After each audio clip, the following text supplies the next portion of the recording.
Hi everybody and welcome back to my channel. Hope everybody's doing well today. I am a very frequent flyer out of LaGuardia Airport. I take about 30 departing flights each year out of LaGuardia, and I've also been studying LaGuardia's airport operations for a really long time. So I'm here to tell you something that I learned about LaGuardia Airport over the years, and it's something that you really don't hear much about in the media, and there's not even a lot of websites or videos about this particular topic. But today, I'm going to show you how to learn some of the secrets to avoid delays at LaGuardia.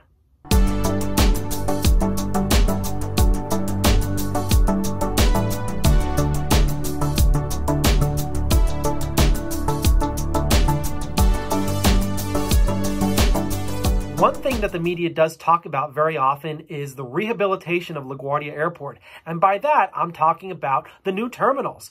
All of the terminals, with the exception of the Marine Air Terminal, are actually being torn down and rebuilt. That's in progress right now as I speak.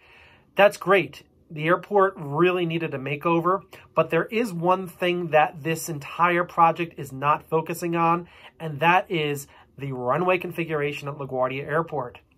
LaGuardia Airport has got two runways, runway 422 and runway 1331.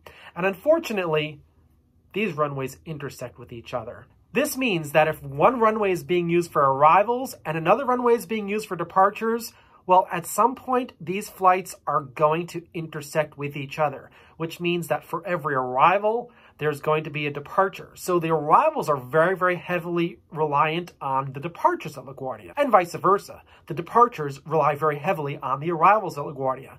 This can present a problem. At many airports throughout the world, the airports have parallel runways that don't intersect with each other.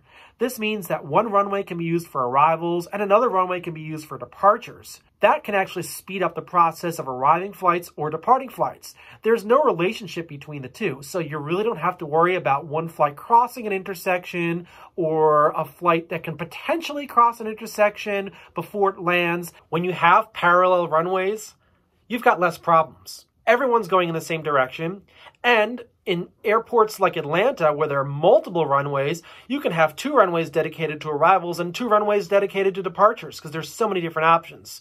LaGuardia in New York City is limited with just two runways, and like I said, those runways intersect with each other. So there's a problem. But there's something that you can actually do to avoid delays at LaGuardia, especially if you're a departing passenger. So what do? Check the wind. Find a weather report and check to see the wind. And by checking the wind, I don't mean checking to see if it's going to be a very windy day with very high gusts, because we know that when there are gusts and very strong winds, there are going to be delays at the airport. Just check the direction of the wind. Where is the wind coming from? That can play a significant role on if your flight is going to be delayed, even if it's a beautiful day outside and you wouldn't even expect it. The wind will determine the runway that you can land on at the airport. LaGuardia Airport, like I said, has two runways that intersect, but all runways can be used in all directions. When runway 31 is in use for arrivals, often the departure runway is runway 4. Here's the problem.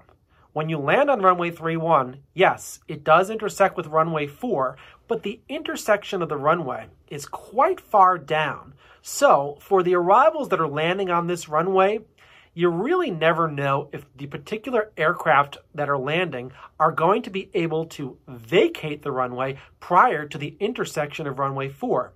When aircraft land on runway 31, it's really not 100% certain if those aircraft are going to need to go through that intersection. So the idea for an air traffic controller in LaGuardia Control Tower is that you have a plane land on runway 31 and then have another airplane take off on runway 4 when everything is clear. Once the air traffic controller in the control tower sees that the coast is clear, they'll issue takeoff clearance for an airplane to take off on runway 4. Once all is clear, an arrival will land on runway 31 and begin to slow down. In the meantime, there may be another aircraft on final approach to runway 31 right behind the aircraft that just touched down. So that means that after the aircraft that just landed lands, someone may be right on his tail. That second airplane may land immediately after the first airplane, providing that the first airplane is able to clear the runway in time. When that happens, you've got two airplanes landing one right after the other, and there's absolutely no room for the control tower to issue a departure clearance to an aircraft waiting to take off on runway 4. Now let's say you've got two aircraft that are approaching runway 31 and they're really close to each other. The first aircraft touches down, but the control tower realizes that the second aircraft is just way too close. There's absolutely no chance that the first aircraft is going to be able to clear the runway prior to the next aircraft landing. So what needs to happen? The controller will then tell the second aircraft to perform an aborted landing, also known as a go-around. During a go-around, the pilot starts a climb and does not land. Now, you may think, well, the coast is clear. After the first airplane lands, they can get a departure off of runway 4. Not the case. Unfortunately, go-arounds generally fly runway heading to avoid different areas of airspace, and they're actually going to be flying over the airspace that a runway 4 departure would be in, right over that intersection. And those runway 4 departures could actually be airborne by that point. So to avoid a mid-air collision, the air traffic controller will hold the departure on the ground. Again, that is going to increase the queue length. So the biggest issue here is that since the air traffic controller cannot consistently issue takeoff clearance of aircraft on runway 4, the queue grows. That's the line leading up to the runway. Sometimes you can have 25 aircraft in the queue. That can cause delays. More often than not, when runway 31 is the designated arrival runway at LaGuardia, arrivals are flying an approach called the Expressway Visual Runway 31 approach. This is a visual approach that begins over Brooklyn and continues on to Queens, just southwest of LaGuardia Airport. When aircraft are about 5 miles or so south of LaGuardia Airport, they start a right-hand turn and follow the Long Island Expressway.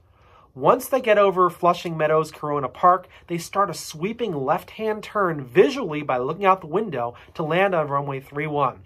This further compounds the issues of delays at LaGuardia because this approach is not a straight-in approach.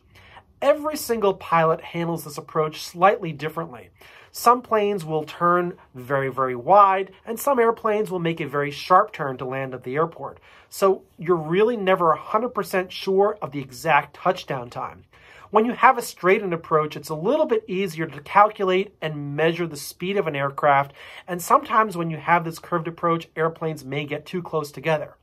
At times, LaGuardia Tower may instruct the aircraft that are coming into runway 31 to widen their turn a little bit to get more distance between themselves and the previous aircraft, but again, it's always very difficult to get an exact touchdown time. That's why this approach can complicate things at LaGuardia. You may ask, why not just fly a straightened approach to runway 31? Well, the reason why is because Kennedy Airport exists to the southeast of LaGuardia. And when you fly straight into runway 31, you're really flying into some of Kennedy Airport's airspace because the New York airports are so close together. So this approach was designed to keep LaGuardia arrivals away from Kennedy Airport. It doesn't matter if the sun is shining. All that matters is the direction of the wind, and quite often LaGuardia will be flying on this approach on landing on runway 31. I've been in countless situations where I've missed my connecting flight at my destination airport because of a delay at LaGuardia.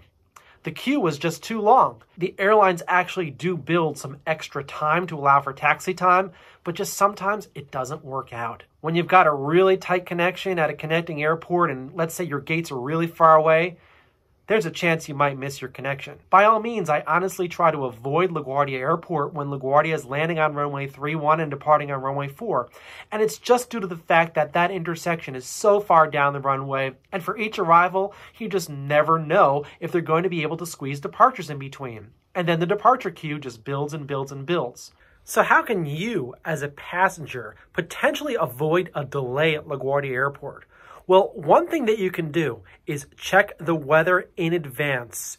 Check the weather for later in the day if your flight is later in the day. Check the weather for tomorrow and see if you can adjust your flight time so that you're not flying during a particular time when LaGuardia is going to be in this particular runway configuration. If the wind is coming from anywhere between 310 degrees, which is coming from the northwest, to about 40 degrees, which is coming from the northeast, LaGuardia may be in a configuration where they're landing on runway 31 and departing on runway 4.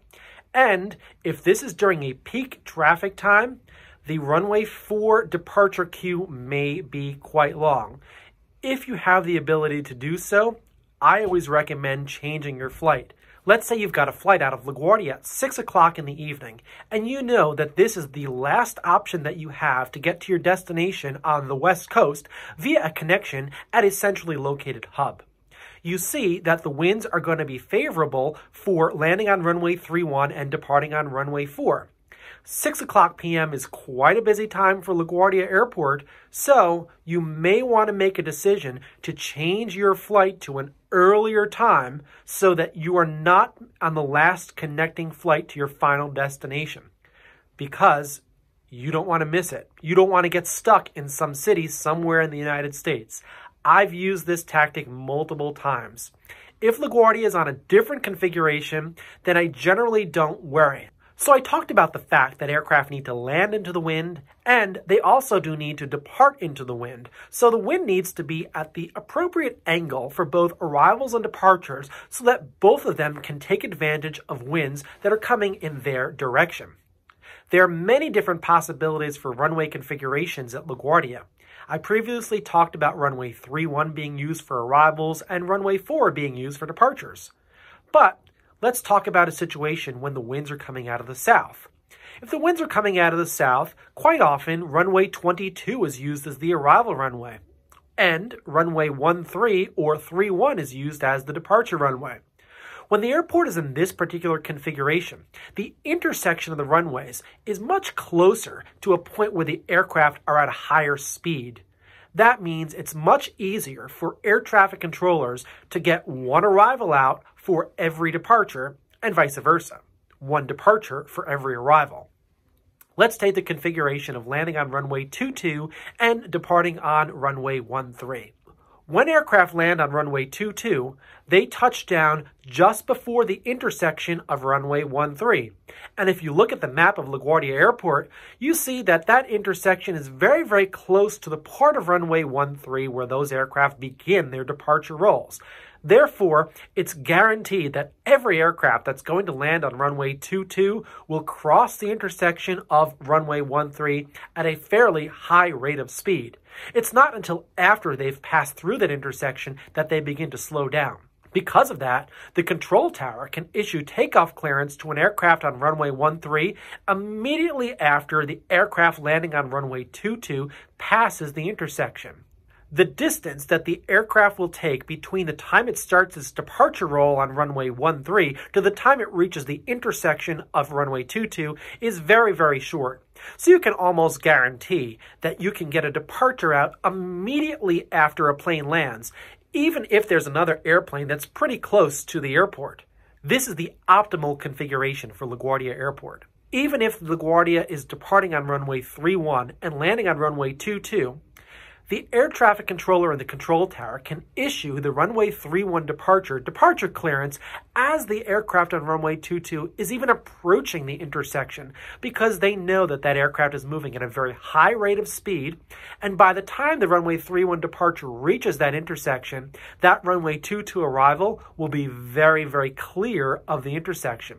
Therefore, in most cases, when runway 31 is even being used as departure runway, you can have one departure for almost every arrival on runway 22. Now, there are multiple configurations for the arrival and departure runways at LaGuardia. I won't talk about all of them in the interest of time, but I'll just mention one more that's kind of common.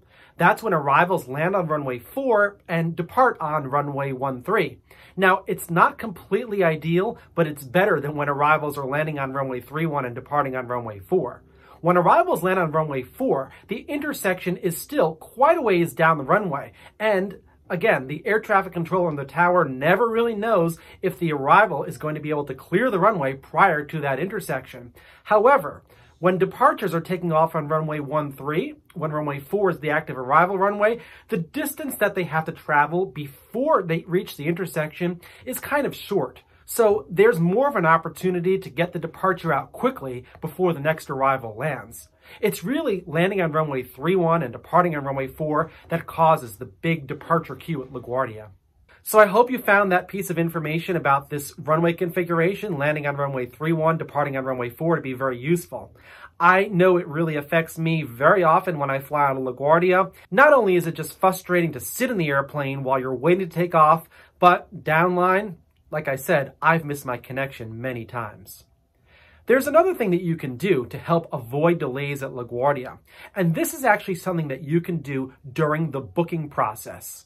LaGuardia is a hub airport. There are many aircraft and crews that are based at LaGuardia. Many of these airplanes fly to LaGuardia Airport several times in one day. That is a sign that something may happen to your flight in terms of a delay if your flight is later in the day. If an aircraft keeps landing at LaGuardia and taking off at LaGuardia on a repeated basis multiple times a day, well, you know that delays can build up, and downline further in the day, there may be more and more delays. So if you're taking a flight that's a little bit later in the day and you're on an airplane that has been to LaGuardia multiple times during the day, you don't really want to take that particular flight. Again, especially if you have a connecting flight somewhere else, like the situation that I'm often in when I fly out of LaGuardia. So how do you know if the aircraft is going to be flying into and out of LaGuardia for the previous hours before your flight? Consider the type of aircraft that you're flying on. If you're flying on a regional jet, chances are very high that not only is that aircraft based at LaGuardia Airport, but it's making multiple trips throughout the day. And when I say multiple, I mean a lot, because regional jets generally fly shorter flights. So the aircraft can, let's say, fly from LaGuardia to Pittsburgh, then back to LaGuardia, and then afterwards it can take a trip from LaGuardia to Syracuse, and then back to LaGuardia. It can fly multiple times on multiple routes, all back and forth to LaGuardia. And when LaGuardia is in delays, for example, if they were landing on runway 31, departing on runway 4, the delays are just going to get pushed back further and further to a later flight. I would book myself on a flight a little bit earlier in the day, especially if I have a connection in the evening. So it's very important that you take these things into consideration if you want to avoid a delay at LaGuardia. Well, I hope you learned something from this video. I'm trying to convey a message that I really haven't heard anything about, but I know this from experience. These are the steps that I take to try to avoid delays when I fly out of LaGuardia. Stay tuned for more videos, and don't forget to like and subscribe to my channel.